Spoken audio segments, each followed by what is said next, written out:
Thank you all so much for being here. I tell you what, I do miss the opportunity to just wander in and shake hands with all of you, but we decided a while ago that we were going to try to be responsible and not be, I won't get into it, but just be responsible. And so thank you for wearing your mask, and thank you for the social distancing, and thank you for being here. Ladies and gentlemen, Manny and Patricia, I want to thank you so much for being here today, for sharing your memory of Joaquin. Folks, I know what it means to lose a child, and many of you do as well. And no matter how often, no matter how long ago it's occurred, every time you stand up and you want to talk about your son or daughter that you lost, it brings back the memories as if it happened 10 minutes ago.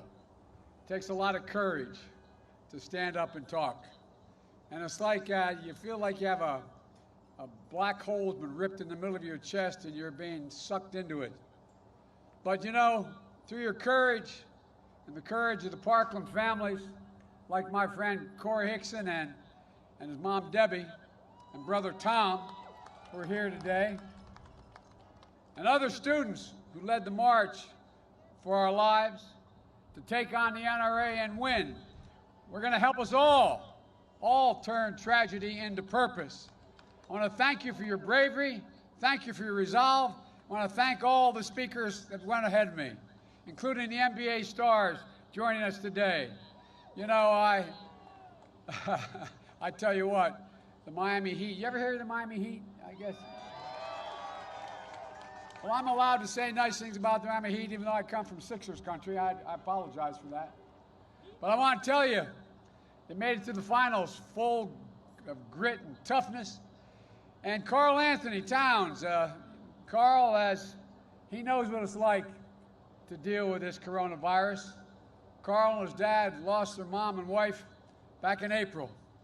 And a lot of these families didn't have to lose anybody. And Matt Barnes, thank you very much for being here. As well as my friends, Congressman Ted Deutsch, thank you for the passport, Ted, into your district. I appreciate it. And my friend Debbie Wasserman Schultz.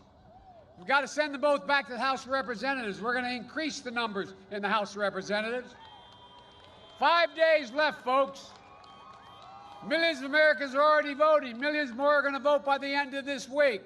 And I believe when you use your power, the power to vote, you're going to change the course of this country for generations to come at home and abroad.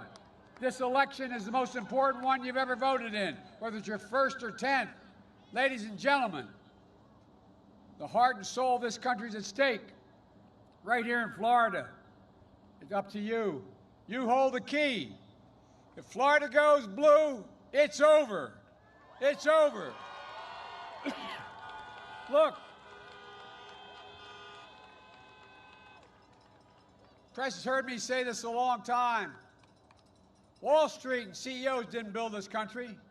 People standing out here in their automobiles, you're the ones that built this country. The middle class built this country, and unions built the middle class.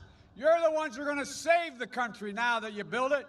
In these final days, keep that sense of empowerment with you, that sense of optimism, of what we can do, what we will overcome. I've never been more optimistic about America or the American people than I am today.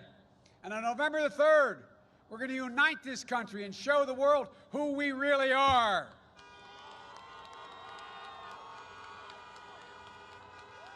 I know it's hard. Over these past few months, there's been so much pain, so much suffering, so much loss. Over 225,000 dead Americans because of the negligence and the consequence of COVID. More than 16,000 here in Florida alone. As I said in April, Karl Anthony lost his mom. Millions of people out there are out of work, on the edge, can't see the light at the end of the tunnel, and Donald Trump has given up.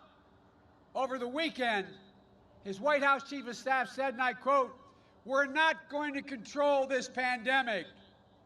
In the debate last week with Donald Trump, he said, "We're rounding the corner. It's going away. We're learning how to live with it." No, he expects us learning how to die with it. That's what I told him. He's doing nothing. We're learning to die with it. Donald Trump has waved the white flag, abandoned our families, and surrendered to the virus. But the American people don't give up. We don't give in. And we surely don't cower, and nor will I under any circumstances. President Trump's super spreader events that he's spreading more virus around the country and here in Florida today. He's spreading division and addition, division and discord. We need a president who's going to bring us together, not pull us apart. I'll put in place a plan to deal with this pandemic responsibly. I've already done it. And bring this country together around testing, tracing, and masking. It's estimated by the leading doctors in America, including Trump's own director of the CDC and Dr. Fauci. They called for a mask mandate last week. If we just wore masks over the next few months, we could save 100,000 projected deaths, 100,000 lives. We're expected to lose another 200,000 people between now and the end of this year if we do nothing. This is not a political statement. It's a patriotic duty, for God's sake. But still, Trump refuses to listen to the science. And we shouldn't be politicizing the race for a vaccine either. We should be planning its safe and equitable and free distribution, providing the funding for PPE, the mask, and everything we need to protect ourselves, setting a national standard for schools and businesses to reopen, bringing together Republicans and Democrats to deliver the economic relief that's already been passed in the House of Representatives for working families, the unemployed, for schools, for businesses, allowing you to stay in your home, but you don't have the money for rent, allowing you to stay in your home. 20 million people are on the cliff of losing their home for next month's mortgage payment. I've said it before. I'm not going to shut down the economy. I'm not going to shut down the country, but I'm going to shut down the virus. Look, when Barack and I left office, we left Donald Trump a strong economy, stronger than the one he handled. And just like everything else he inherited, he blew it. Now he's squandering that economy like he squandered everything else. But we can build back, and we can build back better with an economy that begins to reward work, not wealth. We can do it without raising taxes on a single person making less than $400,000 a year. I promise you that, my word. But if you make $400,000 and above, you're going to start paying your fair share. Ladies and gentlemen, all we're going to ask is the wealthiest among us and the major corporations just begin to pay their fair share. 91 of the Fortune 500 companies pay zero in taxes after making billions of dollars. They have to pay a minimum tax. Let's look. Why should a firefighter, an educator, why should a nurse pay a higher tax rate than the super wealthy? Why should you pay more taxes than Donald Trump pays?